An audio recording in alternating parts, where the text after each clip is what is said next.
guys. Not got a lot to talk about this time, so I'm just going to ramble a little bit to see where I go with this. However, I was able to find a bunch more data that I could crunch, and I was going through the different party registrations throughout the years based on a website called Ballot Access, something along those lines. And it's been run by this dude, Richard Wagner, I believe is his name, for, oh god, like, I think the first post I saw was from like 2006, maybe it was 2010. The dude has numbers all the way back to 1992, and he's been running this for a long time, and the dude is now 80 years old, and he basically, what he does is in these newsletters is he goes through and sees what parties have ballot access and what states they have ballot access. And then he tallies up what those states' party memberships are. Now that is a bit unusual because certain states like Michigan don't actually have ballot registrations. We don't register for a party here in Michigan. So what happens is that when we vote in the primary election, if we choose to vote, we can take a Republican or a Democrat ballot. And if I always take a Republican ballot. I believe I've always taken a Republican ballot. I did vote for Obama for his second term when I was still a naive kid who didn't know anything about politics. But I want to say I voted as a Republican in the primaries because I agreed more with the Republican down ballot candidate. If I voted in that election at all, I honestly can't remember. But anyways, this guy has been tracking all the different political parties throughout time. And it's not always 100% correct, because one state might release their numbers in October, and another may release theirs in September or July, because it depends on when the primary race is held. Because you don't know who is voting as a Republican until they actually go to the ballot box and ask for a Republican ballot in certain states. And obviously, you can't figure out how many people are going to be Republican the next month in Michigan because there's not enough primary election going on. I mean, we don't keep that party registration. It's just for that one vote that we declare that, hey, I'm a Republican. Now, it literally does not matter. I can go to a primary election and be like, I'm a Democrat now, and it won't matter. And I'll be a Democrat for that day. I can actually do that. I voted as a Republican in the primary ballot for the presidential race. But we still have a congressional race coming up. If I really wanted to, I can go to that primaries and request a Democrat ballot. Which means only 2 times this year. What the hell are you doing? You're gonna get us both killed, you idiot. Anyways, guy pulled into the left lane and decided to be a little bit of a lunatic there. I was trying to get in that lane too. Anyways, so in both primary elections, I can choose a party and I don't even have to keep the party I kept in the previous primaries. Completely unnecessary. And in the general,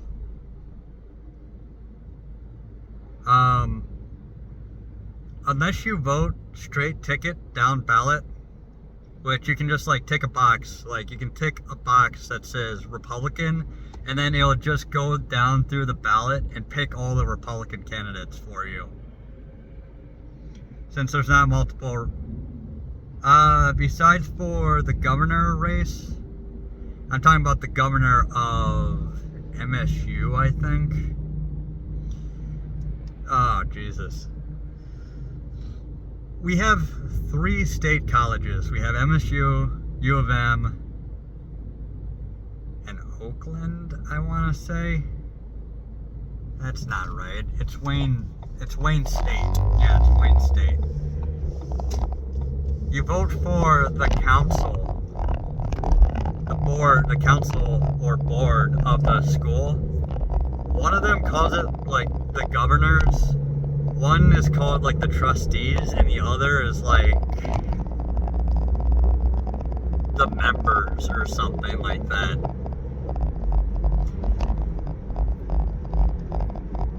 So honestly, Michigan can only ever give out party numbers whenever there's a primary race. And this year there's 2 primary races, so Michigan can only give out 2 figures at all. In some states, there's only 1 primary race, so that state can only give out primary figures once. Because I think only 33 states actually keep a running tally on how many Republicans and how many Democrats they have. Anyways, it's interesting to look at because you can go, this guy has been keeping track of this data for a long time. So you can see how Republicans have steadily grown over time and how Democrats have steadily grown over time. However, neither of them right now, this might change in October, but neither party right now is at their peak membership. They have been losing members for a little bit now.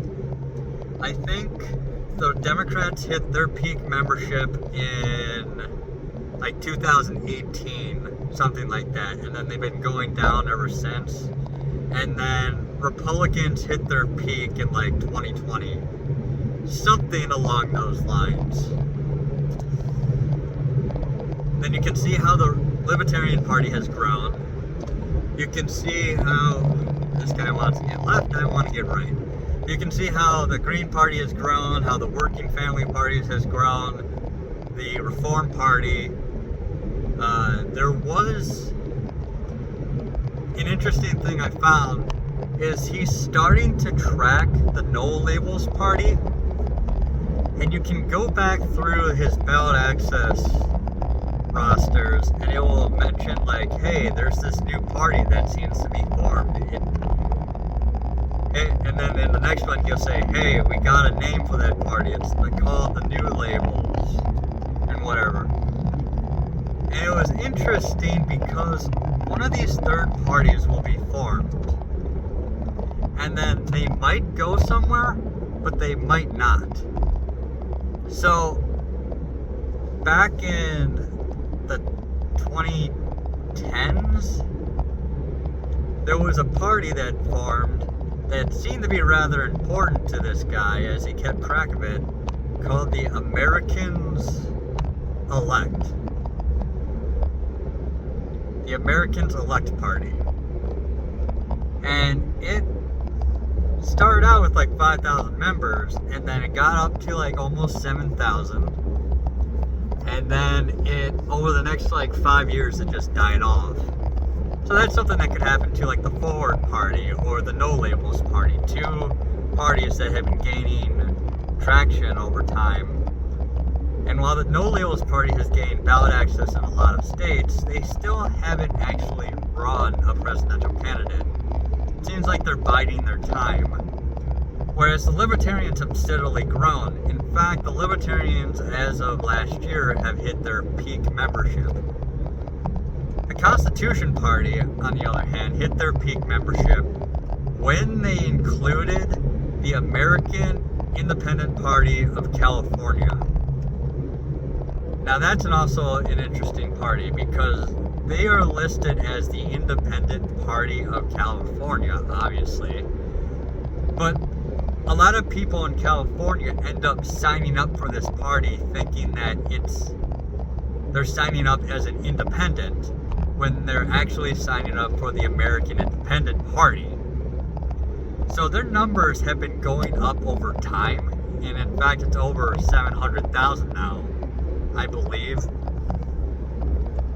But they don't actually get that many votes for whatever candidate they put in. Despite that. However, they have allied themselves with different parties over time. Like, one election season, they allied themselves with the Reform Party. So, they were counted towards the Reform Party and ended up boosting them by almost like 300,000 people. But this is California, where 300,000 people is a drop in the bucket. So it's not like it helped that Reform candidate actually win that state, because there are millions of votes for the major party candidates. And they have also backed the Constitution Party. And then they backed the Alliance Party. They're just fascinating to me, because the Constitution Party is a conservative party. The Alliance Party is a centrist to like a center-left party, but they do have like center-right parties embedded in them. And by the way, Alliance is seen to kind of fallen apart too, because the Reform Party of Florida has fallen off the map. But anyways. Oh yeah, and then now the American Independent Party, they backed the Constitution Party, they backed the Reform Party, they backed the Alliance Party, and now they're backing Robert F. Kennedy. So, it's kind of, they've been all over the board. And it seems like their goal basically is just to get in an independent candidate. And they don't care which independent candidate, as long as it's not a major party. I bring this all up. I just finished classes, so I can focus more on my data crunching and making videos. But one thing I've been focused on is how these third parties and the minor parties are endorsing candidates and giving their ballot access to candidates such as Cornel West and Kennedy. And there are several candidates there's several of these minor parties that still have a slot that they can pick, they can slide in a presidential candidate in, and they will have ballot access. So I went on the talk page on ballot access on Wikipedia, and I like listed all these parties off, and I'm like, maybe we should add these to the page. No, I'm not gonna do it.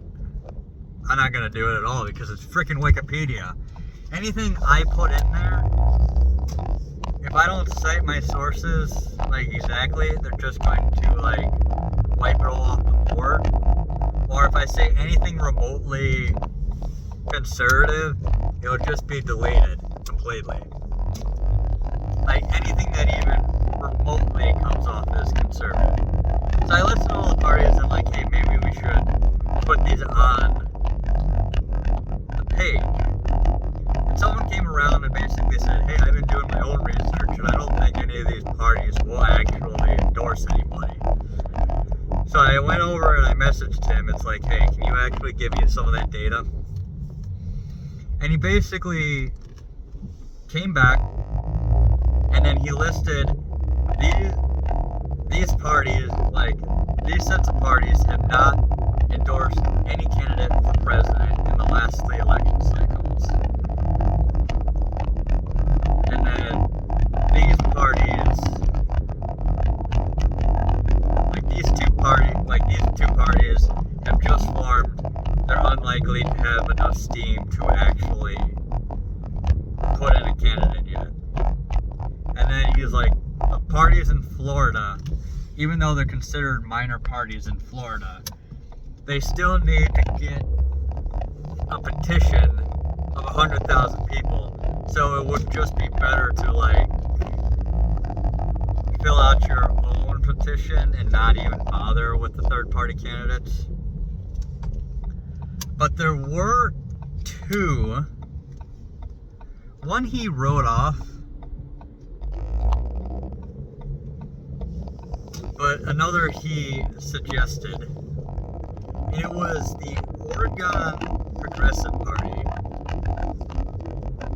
which was interesting because in Oregon they have a fusion voting system, a partial fusion voting system, or an aggregated fusion voting system. What that means is that a candidate, like in New York City, they have a fusion voting system. The Working Party, the Working Families Party, and the Democrat Party both endorsed Joe Biden. And he was listed as a candidate on the ballot for the Democrat Party. And then he was listed on the ballot for the Working Families Party. So you could vote for Joe Biden, the Democrat, or you could vote for Joe Biden, the Working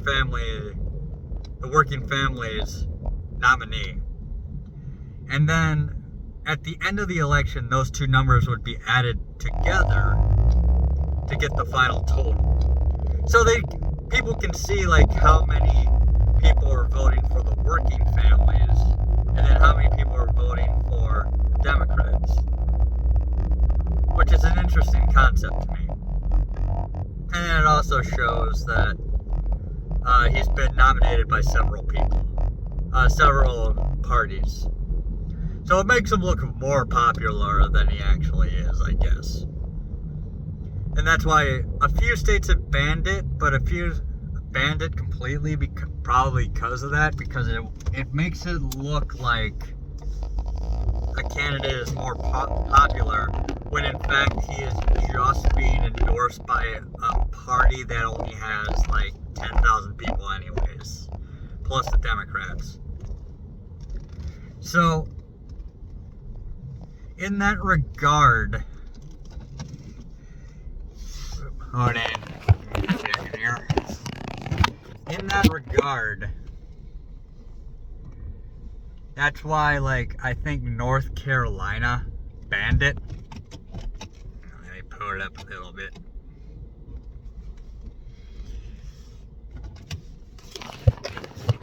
Well, other states simply just don't care. Because why would they?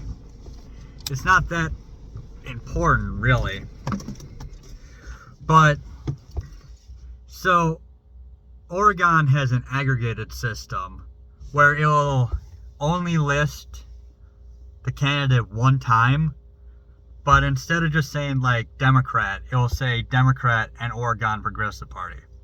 The Oregon Progressive Party has already endorsed Cornel West. So the only party left is like the Independent Utah Party or something like that. They're the only ones that are likely to actually endorse a candidate. But I have this distinct feeling, and I'll get back to you guys on this, but I have this distinct feeling that there will be other parties who finally, after an extended period of time, will finally endorse a candidate in their election. And I have a feeling it's going to be some of these left-wing socialist parties. But yeah, I just found a new tool, a new resource, and I'm excited to actually use it. And this guy is 80 years old, so I'm thinking like, I like crunching data. Maybe I can ask to see some of this information. Maybe I can get in contact with the dude. It'd be hilarious if I ended up taking over the website or something and then continuing on his work. That would be fascinating. But I just found it, so yeah, no. We'll see what happens in the future. But maybe I'll end up doing something like that someday. I like crunching the data. I like listing all these third parties, even if I may not support them. But they're, in my essay that I wrote about ranked choice voting in my current class, which I'll talk about later. I have talked about ranked choice voting before, but I talked briefly in the essay about why I think third-party candidates are important to begin with. And it's definitely a subject we will explore. Let's just say it like that. So anyways, just a rambly video today. I'm just going to leave it at that, and I'll talk to you guys later. Bye.